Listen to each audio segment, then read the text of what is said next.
राजस्थान के शापित गांव की भयावह कहानी। कालपुर का रुद्र कुआं राजस्थान के रेगिस्तान में फैली दूर दूर तक सुनसान रेत की चादर के बीच एक गांव था, कालपुर। यह गांव कभी खुशहाल था, लेकिन अब वीरान पड़ा था। कहते हैं कि जो भी यहाँ आया वह कभी वापस नहीं गया। गांव में हर रात अजीब अजीब चीखें सुनाई देती, जैसे कोई दर्द से तड़प रहा हो।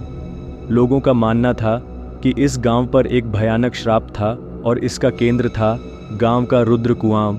इस कुएं के पास कोई भी जाता तो या तो लौटता नहीं था या फिर पागल होकर वापस आता था। लेकिन ये सब महज अफवाहें थीं, या शायद नहीं। एक दिन शहर से आए 4 दोस्त अजय, मोहित, नेहा और साक्षी राजस्थान घूमने आए। एडवेंचर के शौकीन इन दोस्तों ने सुना कि कालपुर एक भूतिया गांव है और वे इस जगह को खुद देखने के लिए निकल पड़े। गांव में पहुंचते ही उन्हें वहां गिने चुने लोग ही दिखे। गांव के बुजुर्गों ने उन्हें वहां रुकने से मना किया, लेकिन वे नहीं माने और गांव के बीचों बीच बनी खंडहर हवेली में ठहर गए। रात को करीब 12 बजे अचानक साक्षी को किसी के रोने की आवाज़ सुनाई दी। आवाज़ महल के पीछे के कुएं से आ रही थी। खिड़की से झांक कर देखा तो एक औरत सफ़ेद साड़ी में कुएं के पास बैठी थी और धीरे धीरे रो रही थी। साक्षी ने बाकी दोस्तों को जगाया, लेकिन किसी ने उसकी बात पर ज्यादा ध्यान नहीं दिया। यह सिर्फ तुम्हारा भ्रम है, अजय ने कहा और सब सो गए। लेकिन क्या यह वाकई भ्रम था? अगली सुबह गांव के एक बूढ़े आदमी ने उन्हें बताया कि यह कुआं रुद्र कुआं कहलाता है और यह शापित है। सैकड़ों साल पहले कालपुर का राजा वीरेंद्र सिंह एक निर्दयी शासक था। वह गांव की सबसे सुंदर लड़की चंपा को चाहता था, लेकिन चंपा पहले से ही किसी और से प्यार करती थी। गुस्से में आकर राजा ने चंपा पर जादू टोने का झूठा आरोप लगाया और उसे इस कुएं में जिंदा दफना दिया।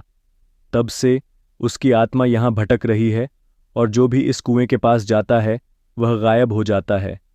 लेकिन यह कहानी कितनी सच्ची थी? अजय और मोहित को यह सब बकवास लगा और उन्होंने कुएं के पास जाने की जिद की। शाम होते ही चारों दोस्त कुएं के पास पहुंचे। वहां जाने के बाद अजय को लगा कि कोई उसके कंधे पर हाथ रख रहा है। उसने पीछे मुड़कर देखा, लेकिन वहां कोई नहीं था। तभी कुएं से एक धीमी सिसकियों भरी आवाज आई, मुझे बचाओ, मुझे बचाओ, मैं अभी भी यहाँ हूं। मोहित ने हंसते हुए एक पत्थर कुएं में फेंक दिया और वहां से चले गए। थोड़ी देर बाद कुएं के अंदर से एक भयानक चीख निकली और कुएं में एक औरत का अजीब सा विकृत चेहरा दिखा। उसकी आंखें सुर्ख लाल थीं और उसका मुंह कटा हुआ था, जैसे किसी ने उसे तड़पा तड़पाकर मारा हो। रात को हवेली के अंदर अजीब घटनाएं होने लगीं। कमरे के दरवाजे अपने आप खुलने बंद होने लगे। आईने में अपनी ही शक्लें डरावनी दिखने लगीं। सीढ़ियों पर किसी के पैरों की आवाज़ गूंजने लगी। नेहा ने घबराकर खिड़की से झांका तो उसे वही सफ़ेद साड़ी वाली औरत दिखी जो खून से सनी थी, और उसकी आंखों से आंसू नहीं बल्कि काले धुएं की लकीरें निकल रही थीं। डर के मारे चारों ने तुरंत गांव छोड़ने का फैसला किया।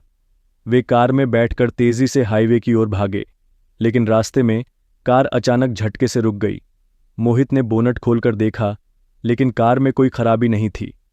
तभी नेहा ने धीरे धीरे पीछे मुड़कर देखा। सफ़ेद साड़ी वाली वही औरत उनके ठीक पीछे खड़ी थी। उसकी आंखें अंधकार में जल रही थीं। उसके होंठों से कोई मंत्र निकल रहा था। उसके पीछे रेत में सैकड़ों परछाइयां उभर रही थीं। अजय ने चिल्लाकर कार स्टार्ट की, लेकिन कार स्टार्ट नहीं हुई। तभी वह औरत हवा में उड़ती हुई कार की छत पर चढ़ गई और अचानक उसकी खोपड़ी एक भयानक शक्ल में बदल गई। नेहा चीखने लगी, लेकिन अगले ही पल वह गायब हो गई। साक्षी ने देखा कि अब वह औरत नेहा की शक्ल में बदल चुकी थी और उनकी कार में बैठी थी। किसी तरह अजय और मोहित बचकर भाग निकले और शहर वापस लौट आए, लेकिन साक्षी नहीं बची। हफ्तों बाद अजय और मोहित ने इस भयानक अनुभव को भुलाने की कोशिश की, लेकिन एक दिन मोहित को एक अजीब एहसास हुआ। साक्षी वापस आ चुकी थी, लेकिन वह पहले जैसी नहीं थी। उसकी आंखें पहले जैसी नहीं थीं। एक रात अजय ने देखा कि साक्षी आईने के सामने खड़ी थी, लेकिन उसके प्रतिबिंब में नेहा की शक्ल दिख रही थी। और तभी साक्षी ने मुड़कर अजय की ओर देखा और धीरे धीरे मुस्कुराने लगी। रुद्र कुआं आज भी वहां है और चंपा की आत्मा किसी और के शरीर में छिप चुकी है। क्या वह साक्षी थी या अब वह सिर्फ एक नया रूप ले चुकी आत्मा थी